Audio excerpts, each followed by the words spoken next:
and some teenagers were in an abandoned tall structure, multi-level structure. Mm-hmm. They were doing a Ouija board, and Zozo comes through, and they got scared, and they burnt the board. Well, they torched the whole freaking place. Wow. I mean, this is the kind of shit that scares me. Definitely. I don't want nobody to get hurt from this thing, but it's happened. I was doing a case on a young man who was in the military. He committed suicide after he approached me.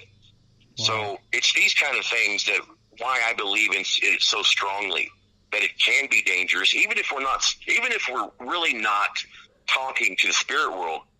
It's dangerous because bad shit continues to happen, and it produces what's called self-fulfilling prophecy.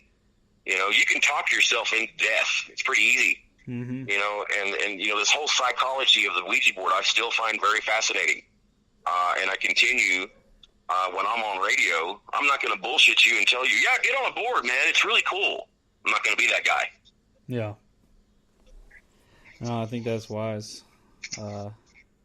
Because it is true. I mean, I've heard stories about that too, about people committing suicide after, hearing on the board that they're going to die. And look at all the crimes that have been committed where people blame the board. Now even if 99% of it's bullshit, there's enough of those cases out there where if 1% was either an entity embedded in our psychology, an archetype, or whether it be an actual ghost or a demon. What does it matter if people are having bad shit happen to them? You know what I mean? Mm-hmm. And don't shoot the messenger. You know, if I show that this thing's surfaced in history long before the invention of the modern Ouija board, then that's when I think it's time that people start questioning the grassroots movement of the people that are bound and determined to say that nothing bad can happen. It's just all Hollywood. That's bullshit. I'm telling you, it is. Yeah. It's just, and it is what it is. I can't prove any existence of spirits. I can prove that a lot of people have had bad experiences and bad things have happened to them, And it doesn't happen always, but, it's a risk. One person said that it's like opening up your door and inviting a whole bar full of drunks into your house. Yeah. You just don't know what's going to happen. That's a great way to put it, definitely. Wow. So before we wrap it up, man, tell everyone where they can, find your stuff. Once again, I also, just so everyone knows, the links are in the description of the podcast.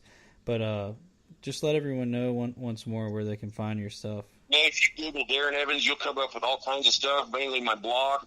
I've got a blog that I've been basically shut out of now for 7 years. That's the Vintage Zozo blog, which is zozotheouijaspirit.blogspot.com. It has some interesting, more vintage-looking stuff as far as the research. And then my most recent blog is DarrenEvansParanormal.blogger.com. You can find me on Facebook, Twitter, Instagram. You can find me just about anywhere. And, if you've got a story, if you've got an experience involving this phenomenon, I'm the guy to, possibly get some opinions and maybe some research. I'm happy to, I really do try to respond to everybody that contacts me, and it's just a weird deal. And, I'll tell these people the truth and continue to tell them my truth is be careful when you get on a board, because it harkens us back to a day when there really was monsters under the bed. Mm-hmm. Well, man, thanks so much for coming on. It was really awesome. Everyone in the chat said it was probably the best one we've done yet. And I think you went over so much awesome content and just. Well, I tell you what, I've done shows on Coast to Coast for 6 hours with Schrader and Merch. I mean, I'm just beginning to scratch the surface of the research, and it's just it is what it is. And I've taken a break, but I've got some things coming up that are pretty interesting. If anybody that follows me, I can tell you things are going to get interesting again. So I appreciate you having me on there, being respectful. I don't do many interviews. And something told me that you were just a good guy, man. And I appreciate you having me on, man. No, man, I appreciate you coming on. And definitely I got a lot to think about now, with all this that you've told me. Well, it's a very strange world we live in, Alex. And, man, I wish you well. And continue to do a good job. You're a good interviewer. And I'm going to tune in, man. Thanks for having me on. All right, man. Thanks. Have a great night. You too. Wow, guys, that was amazing. Definitely, I'm very glad he agreed to come on the show.